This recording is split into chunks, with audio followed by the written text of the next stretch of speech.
বাংলা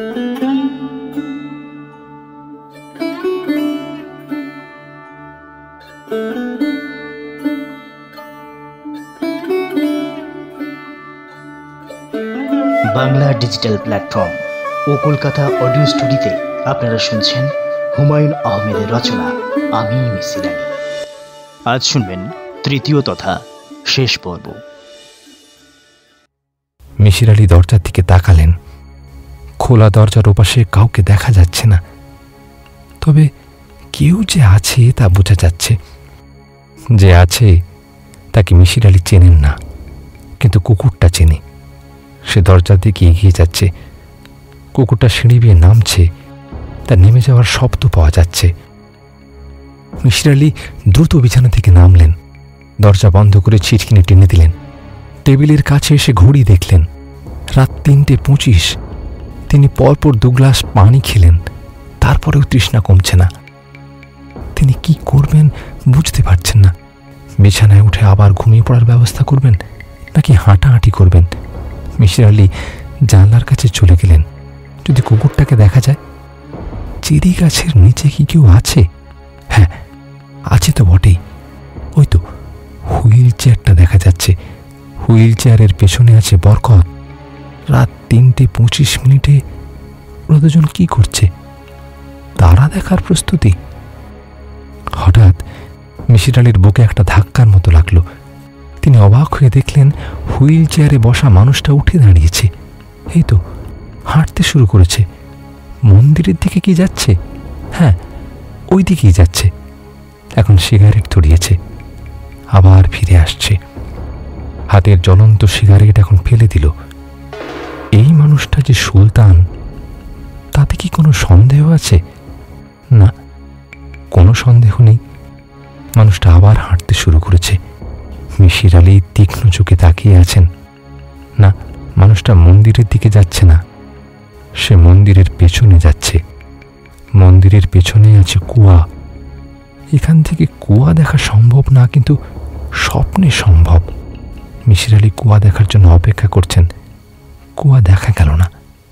মানুষটার চোখের আড়াল না হওয়া পর্যন্ত মিসির আলী তাকিয়ে রইলেন। সূর্য ওঠার আগেই মিসির আলীর ঘুম ভাঙল।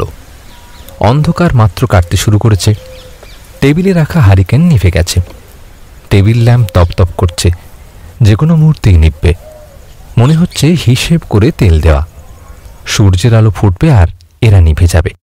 মিসির আলী প্রথমেই তাকালেন দরজার দিকে। ছিটকিনি লাগানো আছে, দরজা বন্ধ। তিনি বিছানায় উঠে বসে মেঝের দিকে তাকালেন। মেঝে ঝকঝক করছে। ঝড় বৃষ্টির রাতে কোনো কুকুর উঠে এলে মেঝেতে তার পায়ের দাগ থাকত। মেঝেতে কোনো দাগ নেই। গত রাতে তিনি মোটামুটি ভয়াবহ একটা স্বপ্ন দেখেছিলেন, এই বিষয়ে কোনো সন্দেহ থাকার কারণ নেই। তবু সন্দেহটা যাচ্ছে না। তিনি বিছানা থেকে নামলেন, দরজা খুলে বারান্দায় এসে দাঁড়ালেন। সকালের প্রথম আলোয় নদী দেখা যাচ্ছে। আশ্চর্যের ব্যাপার হলো, নদীটা পাঁচিল ঘেরা বাড়ির সঙ্গে যাচ্ছে না।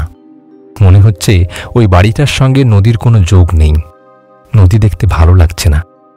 ভেতরের উঠোনে একটা জলচৌকির ওপর বরকত দাঁড়িয়ে আছে, তার হাতে পেতলের বদনা। সে মিসির আলীকে দেখতে পায়নি। মিসির আলী ডাকলেন, এই বরকত। বরকত ভয়াবহভাবে চমকে উঠল। হাত থেকে বদনা জলচৌকিতে পড়ে ঝনঝন শব্দ হলো। এতটা চমকানোর কোনো কারণ নেই। আপনি নামাজের ওযু করি, ফজরের নামাজ। মিসির আলী বিস্মিত হলেন। এত দীর্ঘ বাক্য বরকত তার সঙ্গে এর আগে ব্যবহার করেননি। তোমার কুকুর কি বাঁধা আছে? জি বান্দা, আসেন, নিচে আসেন। চা খাইবেন? গরম চা খেতে পারলে ভালো হতো।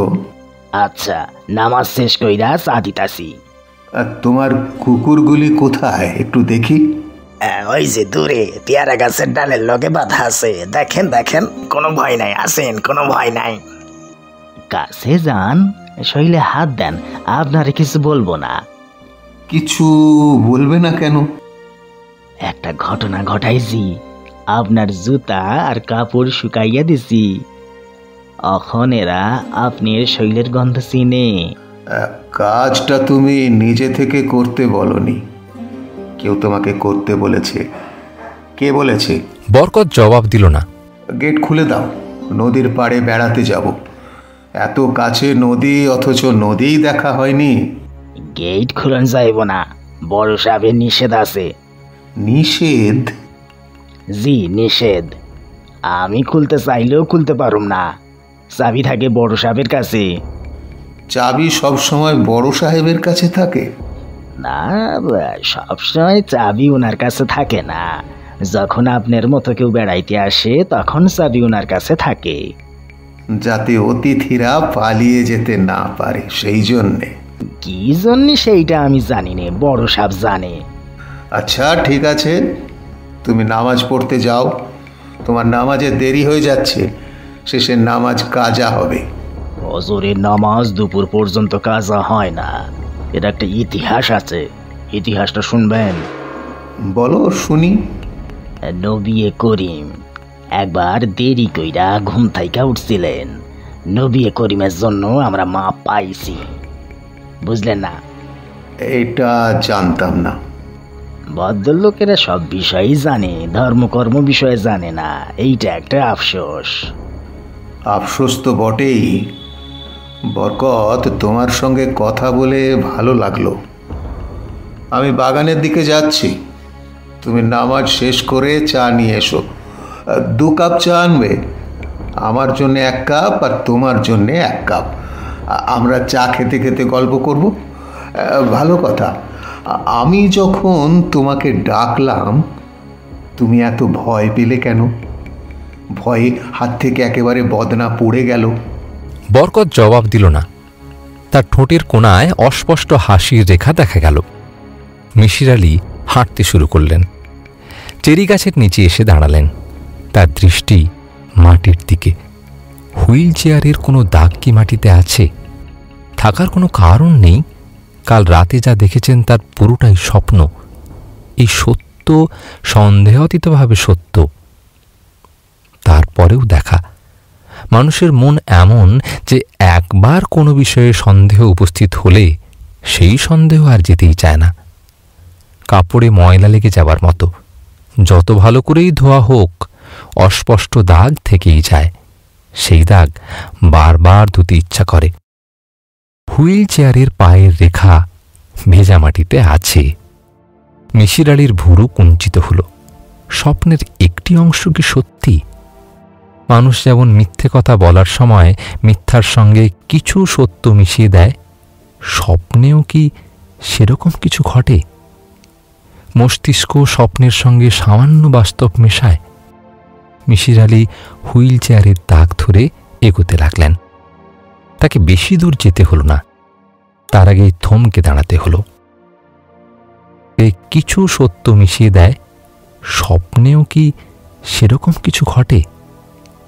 মস্তিষ্ক স্বপ্নের সঙ্গে সামান্য বাস্তব মেশায়। মিশির আলী হুইল চেয়ারের দাগ ধরে এগোতে লাগলেন। তাকে বেশি দূর যেতে হল না, তার আগেই থমকে দাঁড়াতে হল। স্যার কি করছেন? কিছু করছি না, হাঁটছি। প্রাতঃভ্রমণ বলতে পারো। ও, আমার কাছে মনে হচ্ছিল যে আপনি মাটিতে যেন কিছু একটা খুঁজতে খুঁজতে এগোচ্ছেন। কি খুঁজছেন? হুইল চেয়ারের পায়ের দাগ? হ্যাঁ, তুমি কাল রাতে হুইল চেয়ার নিয়ে বাগানে ঘুরেছ। কোথায় কোথায় গিয়েছিলে তাই দেখছিলাম। এই অনুসন্ধানের আপনার বিশেষ কোনো কারণ আছে কি? না, তেমন কোনো কারণ নেই।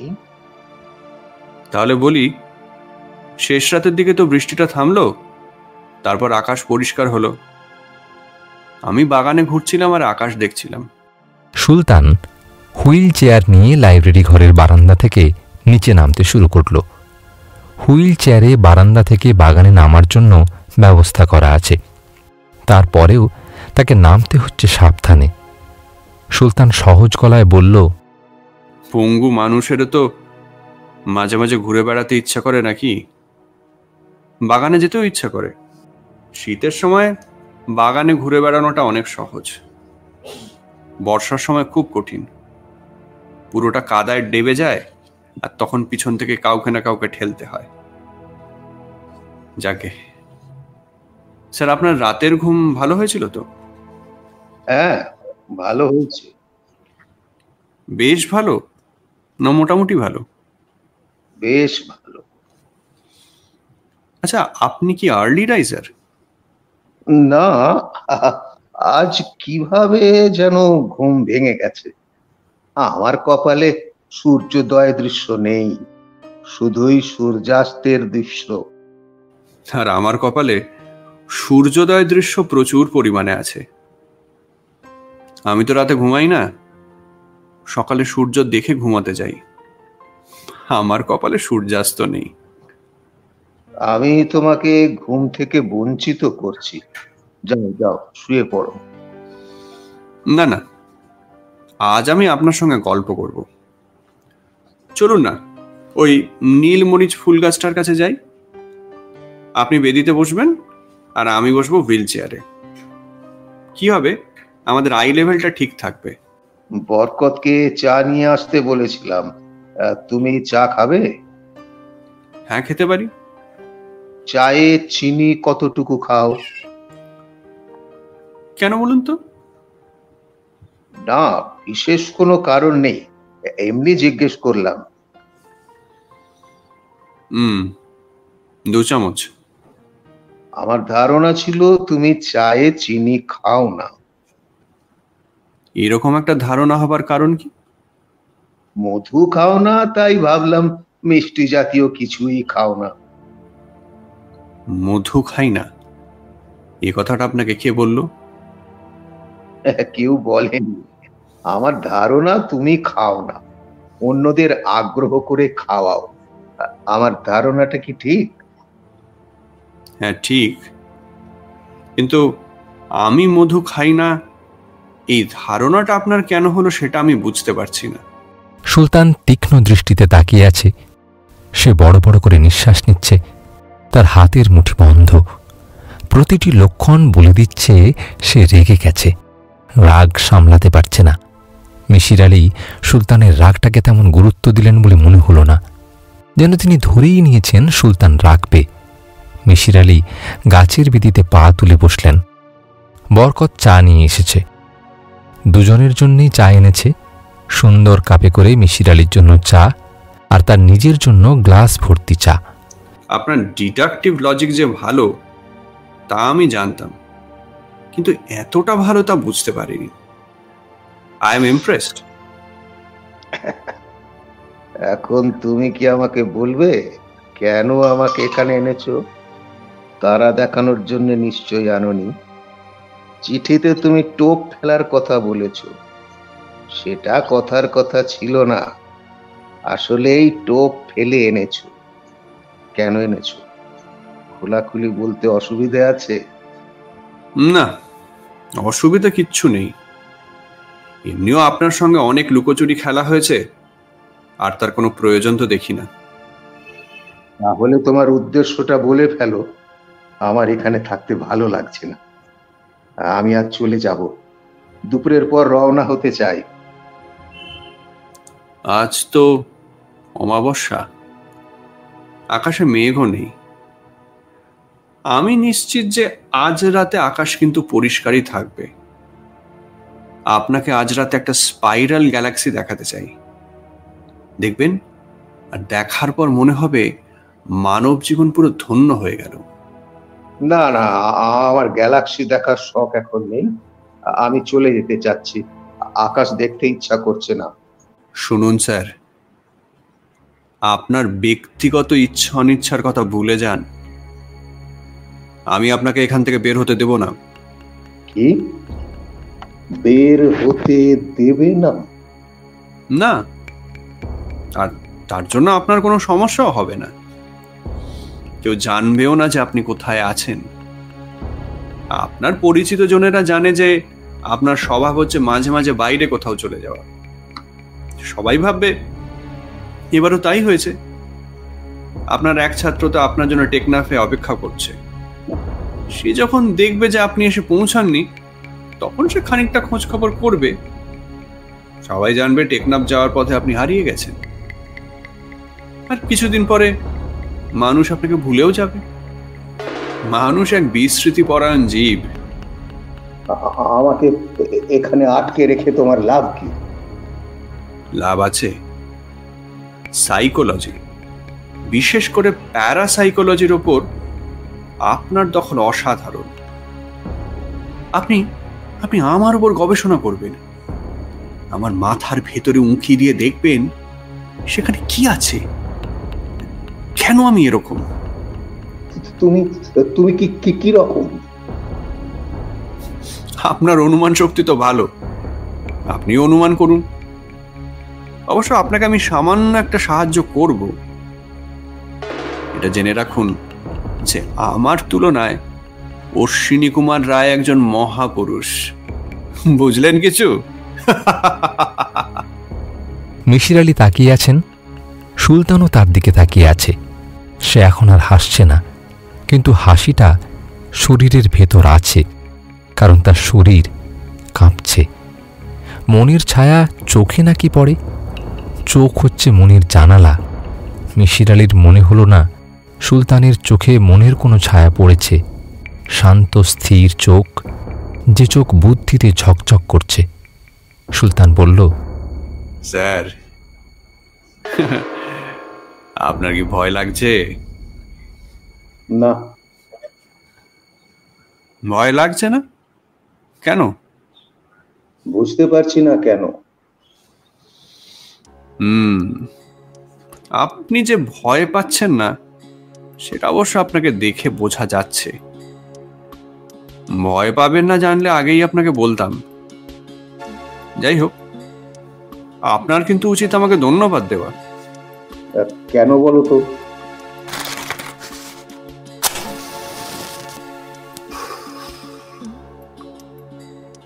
আরে, আপনাকে জীবনের শ্রেষ্ঠতম গবেষণার সুযোগটা আমি করে দিচ্ছি। একজন অতি ভয়ঙ্কর মানুষকে আপনি খুব কাছ থেকে দেখার সুযোগ পাচ্ছেন, যে আপনার গবেষণায় আপনাকে সাহায্য করবে, আর আপনিও আমাকে কিছুটা সাহায্য করবেন। আমি আমি কি সাহায্য করব? আমাকে সঙ্গ দেবেন। আপনার সঙ্গে বিজ্ঞান, সাহিত্য, শিল্পকলা নিয়ে আলাপ করব, আকাশের তারা দেখব। তাছাড়া আমি নিজেও ছোটখাটো কিছু পরীক্ষা করছি, মানসিক পরীক্ষা। এই পরীক্ষা তো আপনি আমাকে সাহায্য করবেন। মনোজগতের যে পড়াশোনা আপনার আছে, আমার তো তা নেই। তাই পরীক্ষাটা ঠিক মতো হচ্ছে কিনা সেটা আপনি দেখে দেবেন। কি পরীক্ষা? মনে আছে সালমা নামের একটা মেয়ের কথা আপনাকে আমি চিঠিতে লিখেছিলাম? হ্যাঁ, তাকে নিয়েই পরীক্ষা। আর আমি মোটামুটি নিশ্চিত যে সব মানুষের ভেতরই অতীন্দ্রিয় ক্ষমতা আছে। মানুষের মনে ভয়ঙ্কর চাপ দিয়ে সে ক্ষমতাটা বের করে আনা যায়, আর আমি সালমার উপর এই চাপটাই দিচ্ছি। মেয়েটা কোথায়? মেয়েটা এই বাড়িতেই আছে। রাত্রে আপনার সঙ্গে পরিচয় করিয়ে দেবো। লিলি বলছিল সালমা বলে আলাদা কেউ নেই। লিলি সালমা? লিলির সব কথা গুরুত্বের সঙ্গে গ্রহণ করার কোনো কারণ নেই। যাকে, আমি এখন ঘুমোতে যাব। আপনার যদি আর কিছু জিজ্ঞেস করার থাকে জিজ্ঞেস করুন। আচ্ছা, হুইল চেয়ারের কি তোমার প্রয়োজন আছে? না, হুইল চেয়ারের কোনো প্রয়োজন আমার নেই। আমি শারীরিকভাবে একজন সম্পূর্ণ সুস্থ মানুষ। ইচ্ছে করেই হুইল চেয়ারে সময় কাটাই, যাতে বাইরের লোকজন ভাবে যে বাড়িতে একজন পঙ্গু মানুষ থাকেন। পঙ্গু বলেই সেই শহর ছেড়ে নির্জনে বাস করে। এই কাজটা না করলে কথা উঠত যে সম্পূর্ণ সুস্থ একজন মানুষ দিনের পর দিন এই নির্জনে স্বেচ্ছাবন্দী হয়ে আছে কেন। অবশ্য হুইলচেয়ারের আরেকটা ভালো দিক আছে। টেলিস্কোপ ফিট করে তারা দেখবার সময় এটা খুবই কাজে লাগে। তুমি যে এখানে আমাকে আটকে রাখার জন্য এনেছো তা কি এ বাড়ির লোকজন জানে? জানবে না কেন? জানে, লিলি জানে, বরকত জানে, আর আপনার মতো অনেকেই তো এ বাড়িতে আসে, কেউই ফিরে যায় না। বুঝতেই পারছেন, এ বাড়ি থেকে কাউকে জীবিত ফেরত পাঠানো আমার পক্ষে সম্ভব নয়। কোনো ভয়ঙ্কর মানুষ যদি তার কর্মকাণ্ড চালিয়ে যেতে চায় তাহলে তো তাকে অতি সাবধানী হতে হবে, তাই না? এই সিরিয়াল কিলারদের কথাই ধরুন না, সব সিরিয়াল কিলারই চিতা বাঘের চেয়েও সাবধানী। তাকে তো একের পর এক মানুষ মারতে হবে, সাবধানী না হলে এই কাজটা সে করবে কি করে? স্যার, আমি ঠিক বলছি তো? হ্যাঁ, ঠিক বলছো। Thank you. আমি সালমা মেয়েটিকে নিয়ে যে গবেষণাধর্মী কাজটা করছি সেটাই লেখার চেষ্টা করছি। একবার পাঠিয়ে দেবো, আপনি পড়ে দেখবেন। লেখাটা অবশ্য গবেষণাধর্মী হয়ে ওঠেনি। এই সায়েন্টিফিক পেপার যে কি করে লিখতে হয় সেটা আবার আমি জানি না। এই দায়িত্বটা কিন্তু আপনার। আমরা এই জঙ্গলে বসে একের পর এক রিসার্চ পেপার বিদেশি জার্নালে পাঠাবো। মূল অথর আপনি আর আমি কো অথর, ঠিক আছে? বুঝেছেন কেমন? সুলতান হাসল। সেই হাসি যা চট করে মুখ থেকে মুছে যায় কিন্তু শরীরে থেকে যায়। বেশ কিছুক্ষণ শরীর দুলতে থাকে। এই প্রথম মিশির আলীর শরীর কুলিয়ে উঠল। তার কাছে মনে হলো ঘেন্নাকর কিছু তার সামনে বসে আছে। সুলতান বলল, স্যার, এখন কিন্তু আপনি আমাকে সামান্য ভয় পাচ্ছেন, কারণ আপনার তো চোখ মুখ শুকিয়ে গেছে। দেখুন, কোম্পানি হিসেবে কিন্তু আমি খুব একটা খারাপ হব না। আমি একজন শিক্ষিত মানুষ, অঙ্কশাস্ত্রের মতো একটা জটিল বিষয় আমার পিএইচডি ডিগ্রিও আছে। আপনি যদি অঙ্কের ছাত্র হতেন না, তাহলে অবশ্য আমাকে চেনার একটা সামান্য সম্ভাবনা আপনার ছিল। আমার পিএইচডির কাজটা খুবই ভালো হয়েছিল। গ্রুপ থিওরির সব বইতেই সুলতান ফাংশন বলে একটা ফাংশনের উল্লেখ আছে। বুঝতেই পারছেন, আমার নামেই তার নাম। যৌবনকালে এইসব দিকে কিছুটা মেধা ব্যয় করেছিলাম, পরে তো সবই অর্থহীন মনে হলো। স্যার, আমি কি বলছি আপনি শুনছেন? হ্যাঁ হ্যাঁ, শুনছি। আর এখন আমার মনে হচ্ছে এই আসল রহস্য পদার্থবিদ্যা বা অঙ্কে নয়, আসল রহস্য হচ্ছে মানুষের মনে। আকাশ যেমন অন্তহীন, মানুষের মনও তাই। আর পৃথিবীর বেশিরভাগ অঙ্কবিদ তো আকাশের দিকে তাকিয়ে থাকতেই ভালোবাসতেন। আমিও ভালোবাসি। আকাশের দিকে তাকালে না এই জাগতিক সব কিছু তুচ্ছ মনে হয়। We are so insignificant. আমাদের জন্ম, মৃত্যু সবই কেমন অর্থহীন। তুমি কি মানুষ খুন করেছো? মিশির আলী বসে স্তব্ধ হয়ে আছেন। সুলতান হুইল চেয়ার ঘুরিয়ে চলে যাচ্ছে। পেয়ারা গাছের নিচে বরকতকে দেখা যাচ্ছে, সে কুকুরকে গোসল দিচ্ছে। রোদ উঠেছে, আবহাওয়া অত্যন্ত মনোরম। চেরি গাছ থেকে একটা দুটা করে ফুল পড়ছে। ফুলগুলি গাছে যত সুন্দর দেখাচ্ছে, হাতে নেওয়ার পর তত সুন্দর লাগছে না। কিছু সৌন্দর্য দূর থেকে দেখতে হয়, কাছ থেকে দেখতে হয় না। আমার নাম সুলতান। সাধারণত গরিব ঘরের ছেলে মেয়েদের এই জাতীয় নাম থাকে, সুলতান, সম্রাট, বাদশাহ। বাবা মা হয়তো ভাবেন ছেলে বড় হয়ে রাজা বাদশাহ হবে। আমি কিন্তু কোনো গরিব ঘরের সন্তান ছিলাম না, ভালোই বিত্তশালী পরিবারের সন্তান। আসলে আমার বাবা মার সন্তানদের নামকরণের মতো তুচ্ছ বিষয়ে কোনো আগ্রহই ছিল না। আমরা অনেকগুলো ভাই বোন ছিলাম। মা প্রত্যেক বছর একটি করে সন্তান প্রসব করতে করতে ক্লান্ত হয়ে পড়েছিলেন। জ্ঞান হওয়ার পর থেকেই আমি মাকে বিছানায় শোয়াই দেখেছি। নিজের সন্তানদের মতো তাকানোর মতো অবস্থা তার ছিল না। তার শরীর এবং মন দুই নষ্ট হয়ে গিয়েছিল। শেষের দিকটা তিনি মৃত্যুর জন্য অপেক্ষা করতে শুরু করলেন। আমরা থাকতাম পুরনো ঢাকার একটা বাড়িতে। বাড়িটা বিশাল আর উঁচু পাঁচিলে ঘেরা। আমাদের পড়াশোনার জন্যই ঢাকায় এনে রাখা হয়েছিল, কিন্তু সেই দিকে কারো নজর তো ছিল বলে মনে হতো না। বাবা ব্যস্ত তার ব্যবসা নিয়ে, আজ ঢাকা, কাল নারায়ণগঞ্জ, পরশু খুলনা, এই অবস্থা। ওদিকে মা বিছানায়, বাড়ি ভর্তি কাজের লোক। তারা পান খেয়ে ব্যস্ত ভঙ্গিতে ঘোরাফেরা ছাড়া আর কিচ্ছু করে না। সন্ধ্যার পর দুজন প্রাইভেট টিউটার আসেন। তারা চা পানি খান, বেত নিয়ে হাম্বিতাম্বি করেন। সপ্তাহে 3 দিন আসেন এক মৌলানা। তার বিরাট দাড়ি, চোখে সুরমা। তিনি আমাদের কোরআন শরীফ পাঠ করা শেখান। একটা বিরাট বিশৃঙ্খলার মধ্যে আমরা বড় হচ্ছি। তবে বিশৃঙ্খলার একটা নিজস্ব ছন্দ আছে। কোথাও ছন্দ পতন হচ্ছে না। একদিন হলো, আমার বড় বোন মারা গেল। ভালো মানুষ, সারাদিন কাজকর্ম করেছে, মৌলানা সাহেবের কাছে সিপারা পড়েছে।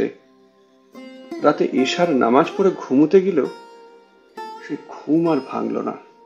বাবা তখন চিটাগাঙে। খবর পেয়ে তিনি কাজকর্ম ফেলে চলে এলেন। কিন্তু তাকে কন্যা শোকে অধীর বলে তো মনে হলো না।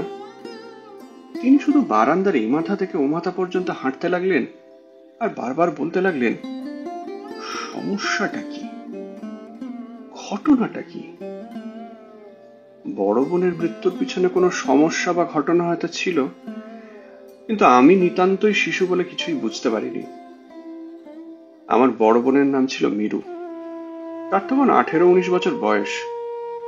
সমস্যারই বয়স। আমার ধারণা ভালো কোনো সমস্যাই ছিল। বড় বোনের মৃত্যুর ঠিক 6 মাসের মাথায় মারা গেল আমার মেজ ভাই। তার নাম ইজাজত। স্কুল থেকে ফেরার সময় রিকশার ধাক্কা খেয়ে নর্দমায় পড়ে গিয়ে মাথায় ব্যথা পেল। বাসায় এসে কয়েকবার বমি করে চোখ উল্টে দিল।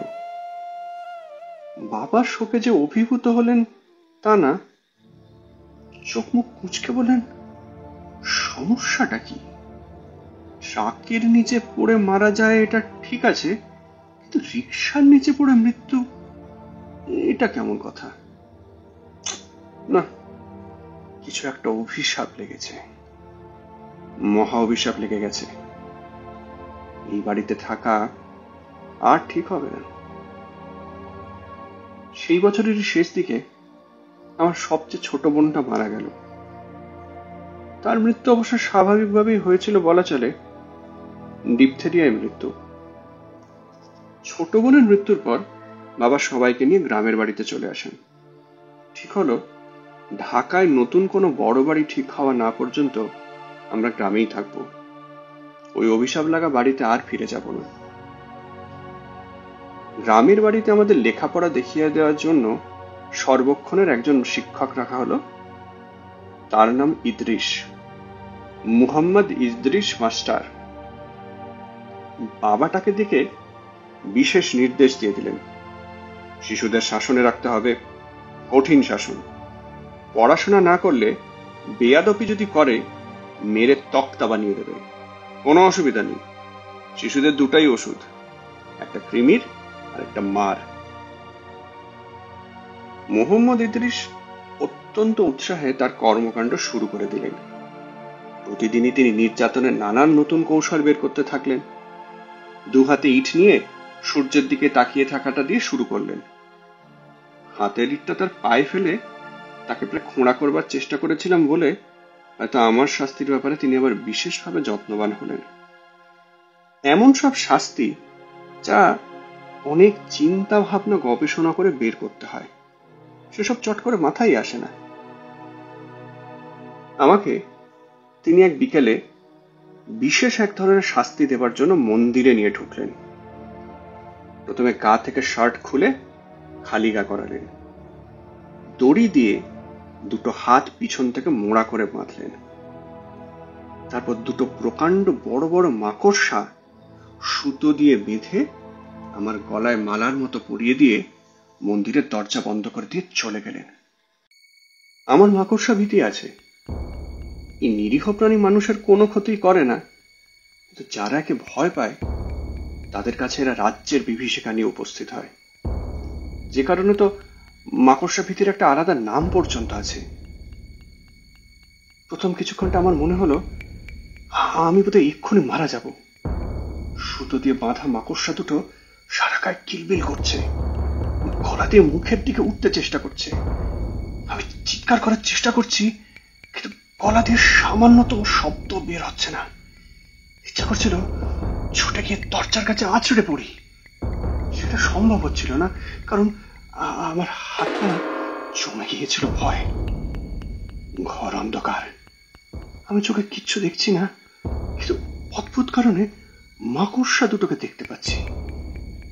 মনে হচ্ছে তাদের গা দিয়ে একটা হালকা সবুজ আলো বের হচ্ছে। এই সময় একটা অদ্ভুত ঘটনা ঘটল। চোখের সামনে দেখলাম একটা মেয়ে দাঁড়িয়ে আছে। তার মুখ হাসি হাসি, যুবতী মেয়ে, মাথা ভর্তি লম্বা লম্বা চুল। সে চুল মুখের ওপর পড়ে আছে বলে মুখটা পরিষ্কার দেখা যাচ্ছে না। মেয়েটা বলল,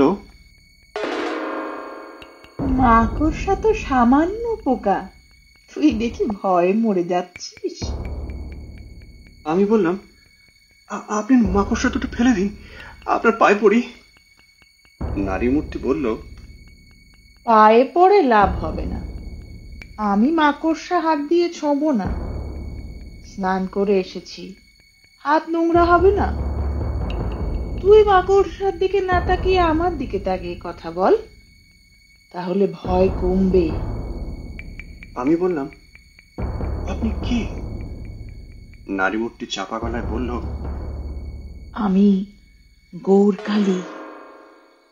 কি আশ্চর্য, তুই তো দেখি মাকড়সার ভয়ে মরেই যাচ্ছিস। আমি বললাম, আপনি একটা কাঠি দিয়ে মাকড়সাটা ফেলে দিন না। নারী মূর্তি চাপা গলায় হাসতে হাসতে বলল, পাগলের মতো কথা বলবি না। আমি এখন কাঠি পাবো কোথায়? কাঠি খুঁজতে হলে মন্দিরের বাইরে যেতে হবে না?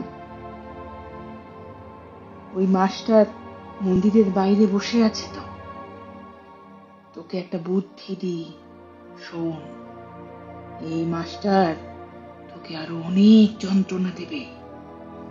যন্ত্রণা দেওয়ার আগেই ব্যবস্থা করে ফেল। কি ব্যবস্থা? মাস্টারকে প্রায় দেখি কুয়ার উপর বসে থাকে। আচমকা ধাক্কা দিয়ে এটাকে কুয়ার ভিতর ফেলে দিবি। এক ধাক্কায় সব সমস্যার সমাধান হয়ে যাবে। খুবই গহীন কুয়া, নিচে বিষাক্ত গ্যাস। একবার পড়লে আর কেউ দেখতে পাবে না। কাজটাকে তুই করেছিস সেটাও কেউ বুঝবে না, ভাববে নিজে নিজেই পড়ে গেছে। আমার অবশ্য ধারণা কেউ কোনোদিন জানবেও না যে ওইখানে একজন মানুষ পড়ে আছে। মন্দিরের ভেতরের স্মৃতি এরপর আর আমার কিছুই মনে নেই। হয়তো আমি অজ্ঞান হয়ে পড়েছিলাম। এই ঘটনার তৃতীয় দিনের দিন আমি মুহাম্মদ ইদ্রিস মাস্টারকে ধাক্কা দিয়ে কুয়ায় ফেলে দিই। কুয়াটা খুব গভীর। ধাক্কা দেওয়ার অনেক পরে ঝপাং শব্দটা কানে এলো। ও আল্লাহ গো, আল্লাহ গো! শব্দটা দুবার শোনা গেল, তারপর সব নিস্তব্ধ। আমি খুব স্বাভাবিকভাবে কুয়ার পরে কিছুক্ষণ হাঁটাহাঁটি করলাম, তারপর বাড়ি চলে গেলাম। মাস্টার সাহেব বাড়িতে নেই এটা নিয়ে কাউকে খুব একটা উদ্বিগ্ন হতে তো দেখা গেল না, কারণ তখন আমার মায়ের শরীর খুবই খারাপ, শ্বাসকষ্ট হচ্ছে।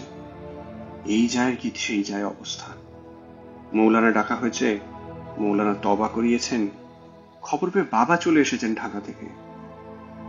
মা অবশ্য সেই যাত্রা রক্ষা পেয়ে গেলেন, আর বাবা উৎফুল্ল মনে ঢাকায় ফিরে গেলেন। যাবার আগে তিনি আরেকজন নতুন মাস্টার ঠিক করে গেলেন। মুহম্মদ ইদ্রিসের ব্যাপারে তিনি সিদ্ধান্ত নিলেন যে নিশ্চয়ই সে কোনো ভালো সুযোগ পেয়ে চাকরি ছেড়ে ঢাকায় চলে গেছে।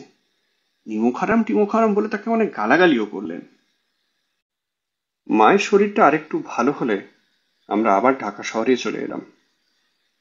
মুহম্মদ ইদ্রিস কুয়ার ভেতরেই থেকে যায়। তার বিষয়ে কেউ কিচ্ছু জানতে পারল না। আমি নিজেও ব্যাপারটা ভুলে যাই। শুধু একবার রাতে মন্দিরে দেখা সেই নারী মূর্তিকে আবার স্বপ্নে দেখি। স্বপ্নটা খানিকটা এরকম: আমি মন্দিরের বারান্দায় বসে পেয়ারা খাচ্ছি, এ সময় সেই নারী মূর্তি আমার সামনে এসে দাঁড়ালো। পরিচিত ভঙ্গিতে হাসতে হাসতে বলল, এই বাদর, আমাকে চিনতে পারছিস না? আমি বললাম, হ্যাঁ চিনতে পারছি। বল দেখি, ইদ্রিস মাস্টারের উচিত শিক্ষা হয়েছে না? আমি বললাম, হ্যাঁ হয়েছে। দেখলি, কেউ কিচ্ছু বুঝতে পারেনি। মানুষের শরীর পচে গেলে খুবই দুর্গন্ধ হয়। কুয়াটা তো অনেক গভীর, এই জন্য পচা গন্ধ নিচে জমে আছে, উপরে আসতে পারছে না। বুঝতে পারছিস? হ্যাঁ পারছি। তোকে একটা বিষয় সাবধান করতে এসেছি। কি বিষয়? তুই কুয়ার ধারে একা একা যাবি না। কেন? গেলে কি হবে? ইদ্রিস মাস্টার তোকে ডাকবে। তুই বাচ্চা মানুষ তো, ডাক শুনে ভয় টয় পেতে পারিস। আচ্ছা আচ্ছা, কোরপাড়ে যাব না।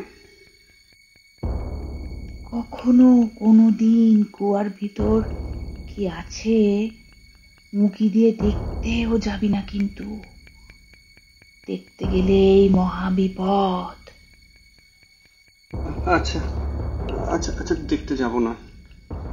ইদ্রিস মাস্টারের প্রসঙ্গ এখানেই শেষ। মিশির আলী খাতার উপর থেকে চোখ তুললেন। সুলতান এসে পাশে দাঁড়িয়েছে। সে এসেছে নিঃশব্দে। মিশির আলী সুলতানের ঘরে ঢোকার শব্দ পাননি। সে যখন পাশে এসে দাঁড়িয়েছে তখনই বুঝতে পেরেছেন। সুলতান খাটে বসতে বসতে বলল, স্যার কি করছেন?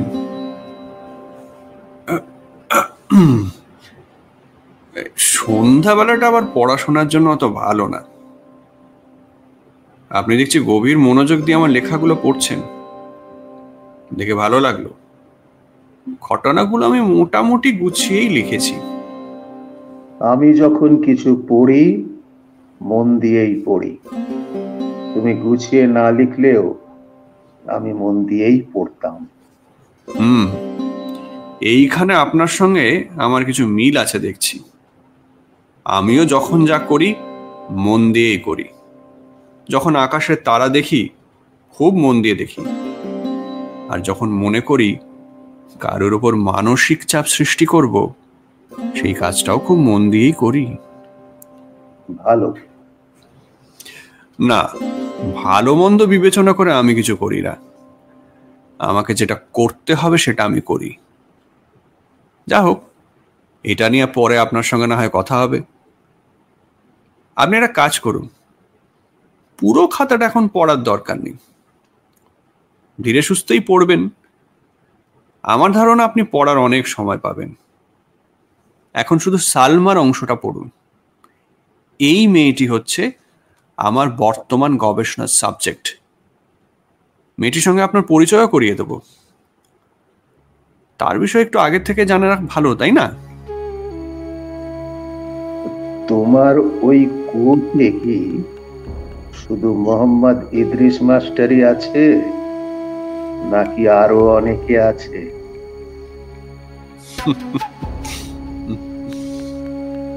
তোমার স্ত্রী কোথায়, লিলি? অসুস্থ। তোমার পরীক্ষা নিরীক্ষায় লিলি সাহায্য করে না? না, ওর সাহায্যে তেমন প্রয়োজন পড়ে না, ও ভলেন্টিয়ার জোগাড় করে, যেমন আপনাকে করলো। অবশ্য আপনাকে ভলেন্টিয়ার বলাটা বোধহয় ঠিক হচ্ছে না, বিপজ্জনক কাজে তো আর ভলেন্টিয়ার পাওয়া যায় না, জোর করেই বানাতে হয়। আপনি অকারণ কথা বলে খালি সময় নষ্ট করছেন, বরং সালমার বিষয়ে কি লিখেছি সেটা একটু তাড়াতাড়ি পড়ে ফেলুন। 106 নম্বর পৃষ্ঠায় পাবেন। আমি বরকতকে দিয়ে হ্যারিকেনটা পাঠিয়ে দিচ্ছি। ও ভালো কথা, চা খাবেন? আপনাকে মনে হয় আজকে বিকেলের চাটা দেওয়া হয়নি, তাই না? আসলে লিলি অসুস্থ হওয়ায় না একটু সমস্যা হয়েছে, এই খাবার দাবারের ব্যাপারটা এলোমেলো হয়ে গেছে। উঠি। সুলতান উঠে দাঁড়ালো। মিসির আলি হারিকেনের জন্য অপেক্ষা করতে লাগলেন। সালমার বিষয়ে কি লেখা আছে মন দিয়ে পড়তে হবে। মিসির আলি খাতা খুললেন, 106 পৃষ্ঠা বের করলেন। এখনো ঘরে কিছু আলো আছে, পড়া শুরু করা যেতে পারে। এর মধ্যে নিশ্চয়ই হ্যারিকেন চলে আসবে। স্যাম্পল নাম্বার 7, নাম সালমা, বয়স 15 থেকে 16, পড়াশোনা 9ম শ্রেণীর ছাত্রী, বুদ্ধি ভালো, বেশ ভালো, 18/4/80। সালমাকে প্রথম সংগ্রহ করা হলো। সংগ্রহ পদ্ধতি অবান্তর বলে উল্লেখ করছি না। বাবা মা ভাই বোন ছেড়ে হঠাৎ এই নতুন জায়গায় উপস্থিত হয়ে সে প্রথমে খুবই ঘাবড়ে গেল। আমি অতি দ্রুত তার ভয় দূর করলাম। তাকে বলা হলো আমি যত তাড়াতাড়ি সম্ভব তার বাবা মাকে খুঁজে বের করে তাকে তাদের কাছে পাঠাবো। মেয়েটি মিশুক প্রকৃতির। প্রাথমিক শঙ্কা ও ভয় সে দ্রুত কাটিয়ে উঠল। রাতে অনেকক্ষণ তার সঙ্গে গল্প করলাম, পড়াশোনার খোঁজ নিলাম। সে জানালো যে তার ভীতির বিষয় একটাই, তা হলো অঙ্ক। তার ধারণা সে এসএসসিতে সব বিষয়ে পাশ করলেও অঙ্কে ফেল করবে।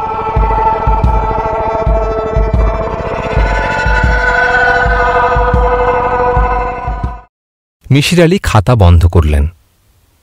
তার মাথায় সূক্ষ্ম যন্ত্রণা হচ্ছে। তিনি স্পষ্ট বুঝতে পারছেন সালমা নামের মেয়েটি আজ রাতেই মহাবিপদে পড়তে যাচ্ছে।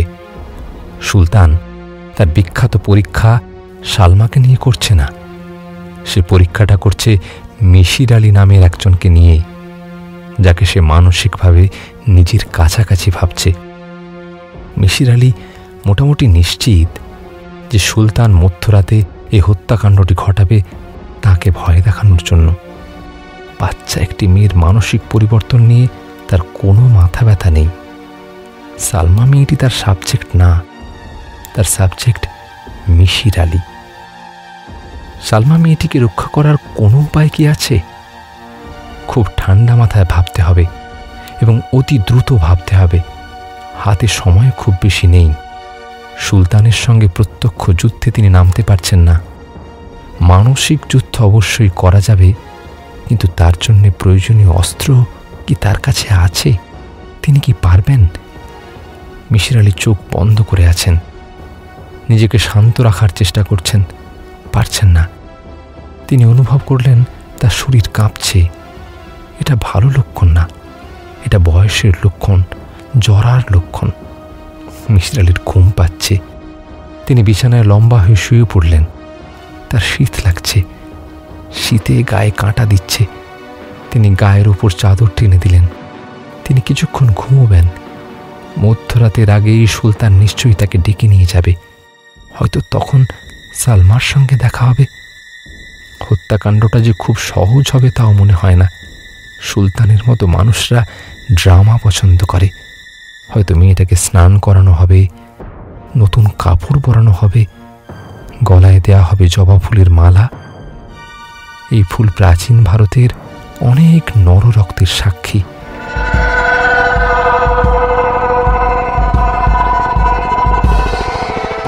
সুলতান মরিচ ফুলের গাছের বেদিতে বসে আছে। তার সামনে হ্যারিকেন। হ্যারিকেনের আলোয় সুলতানের মুখ দেখা যাচ্ছে, আনন্দময় মানুষের মুখ। সে হাত দিয়ে মাথার চুল টানছে, কিন্তু তাতে কোনো অস্থিরতা প্রকাশ পাচ্ছে না। সুলতানের সামনে দুটা পিরিচে ঢাকা কফির মগ। মিসির আলি এসে বেদিতে বসলেন। সুলতান কফির মগ মিসির আলির হাতে এগিয়ে দিতে দিতে বলল, আসুন স্যার, আসুন। আমি কিন্তু এর মধ্যে আপনার দুবার খোঁজ নিয়েছি। দেখলাম আপনি ঘুমোচ্ছেন। তা আপনার ঘুম ভালো হয়েছে তো? হ্যাঁ হ্যাঁ, ভালো হয়েছে। এমন পরিস্থিতিতে কেউ ঘুমোতে পারে এ আমার কোনো ধারণাই ছিল না। কেন, পরিস্থিতি কি খুব খারাপ? হ্যাঁ, খারাপ তো বটেই। আজ অমাবস্যা না?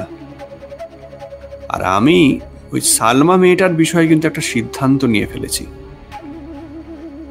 ও আসলে আমার পরীক্ষায় কোনো কাজে আসছে না। ওকে তো ফেরতও পাঠাতে পারবো না। এই রিস্কটা আমার পক্ষে নেওয়া সম্ভব নয়। কাজে একটা অন্য ব্যবস্থা নিতে হবে। কফিটা কেমন হয়েছে?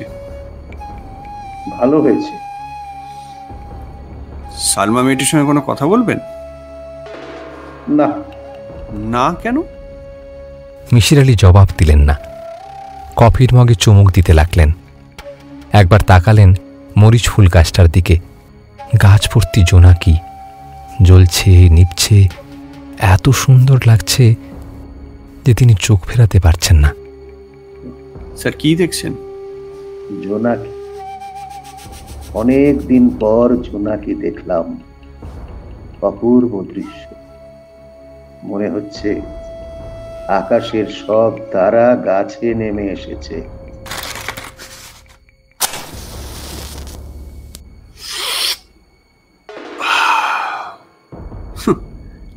আপনি জোনাকি দেখে অভিভূত হচ্ছেন, আর মেয়েটাকে যে রক্ষা করা উচিত এই বিষয়ে কিছু ভাবছেন না?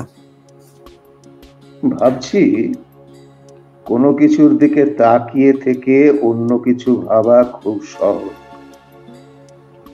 তা ভেবে কিছু পেয়েছেন? হ্যাঁ। কি পেয়েছেন? আচ্ছা, আমি না হয় বলছি যে আপনি কি পেয়েছেন। আপনি মনে হচ্ছে ঠিক করেছেন যে যুক্তি দিয়ে আমার সিদ্ধান্ত বদলাবেন, আর এরপর আপনার ঝুলিতে যে ধারালো কতগুলো যুক্তি আছে সেগুলো সব একের পর এক বের করবেন। সক্রেটিসের বিখ্যাত যুক্তিটা দিতেই পারেন যে কোনো মানুষই জেনে শুনে মন্দ কাজ করে না। এইসব যুক্তি তোমার বেলায় খাটবে না। আমাকে যা করতে হবে তা হলো তোমার মনের ভেতরে, চেতনার গভীরে যে ভয় বাস করছে তাকে বের করে আনা। আমার ভেতরে ভয় বাস করছে না তো? ভয়? কিসের ভয়? কুয়ার ভয়। গৌরকালী মূর্তি এসে স্বপ্নে তোমাকে বলে গেল, কখনো যেন কুয়ার পাশে না যাও। কুয়াতে ভয়ঙ্কর কিছু তোমার জন্য অপেক্ষা করছে। গৌরকালী বলে তো কিছু নেই। তোমার অবচেতন মন গৌরকালীকে সৃষ্টি করেছিল। সেই অবচেতন মনই ভয়টাকেও সৃষ্টি করেছে। সেই ভয় বাস করছে কুয়ার ভিতরে। আমি যুক্তি দিয়ে কথা বলছি, তুমি কি যুক্তিগুলি বুঝতে পারছো? পারছি। কুয়ার পাশে যেই মুহূর্তে তুমি দাঁড়াবে, প্রবল ভয় তোমাকে সম্পূর্ণ গ্রাস করবে। অবচেতন মন তোমাকে ভয়ঙ্কর কিছু দেখাবে। কি দেখাবে আমি জানি না, হয়তো দেখবে কুয়ার গা বেয়ে ইদ্রিস মাস্টার উঠে আসছে। তাকে দেখাচ্ছে একটা কুৎসিত মাকড়সার মতো, কিংবা এর চেয়েও ভয়ঙ্কর কিছু দেখবে।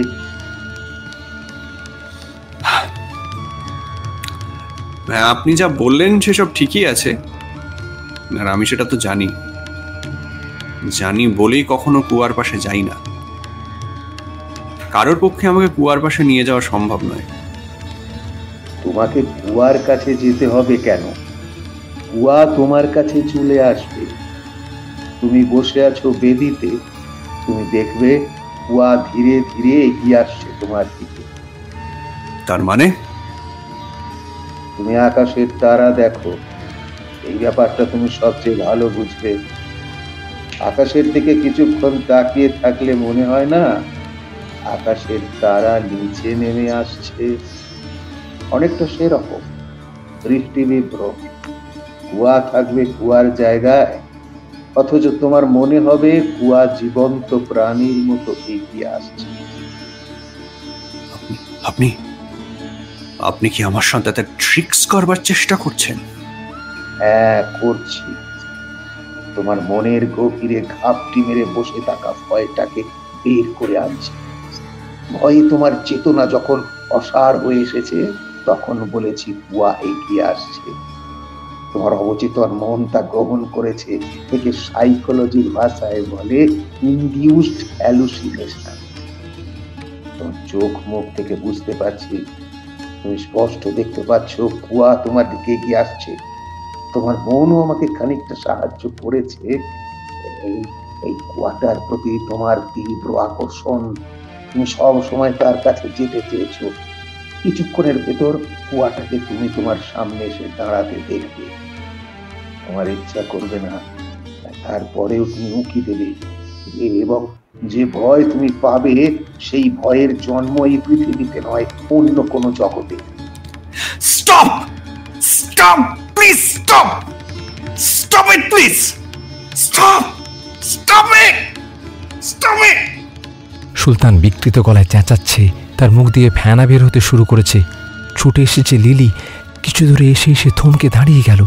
সুলতান চিৎকার করেই যাচ্ছে, সে থরথর করে কাঁপছে।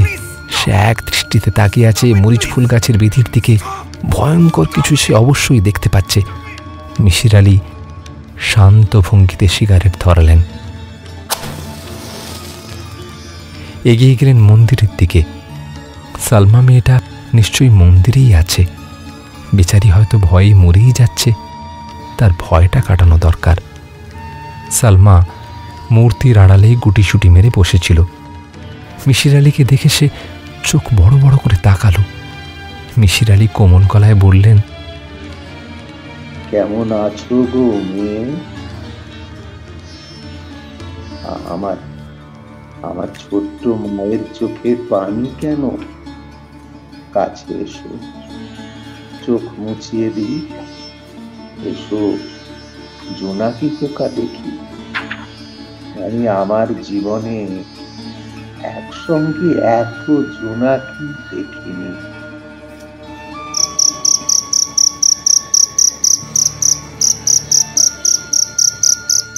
বাংলা ডিজিটাল প্ল্যাটফর্ম ও কলকাতায় এতক্ষণ শুনলেন হুমায়ুন আহমেদের রচনা আমি মিসির আলী। বিভিন্ন চরিত্রে অভিনয় করেছেন কৌশিক পাত্র, অনিমেষ দে, মৌমিতা নন্দী ও সুব্রত চক্রবর্তী। গল্প পাঠে অমিত কিরণ বন্দ্যোপাধ্যায়, শব্দগ্রহণ ও সম্পাদনায় সুব্রত চক্রবর্তী, আবহ শুভ্র সেনগুপ্ত। আমাদের পরিবেশনগুলো যদি আপনাদের ভালো লেগে থাকে তাহলে চ্যানেলটি লাইক, শেয়ার ও সাবস্ক্রাইব করতে পারেন। কমেন্টে আপনাদের মূল্যবান মতামত জানাতে ভুলবেন না যেন। ধন্যবাদ।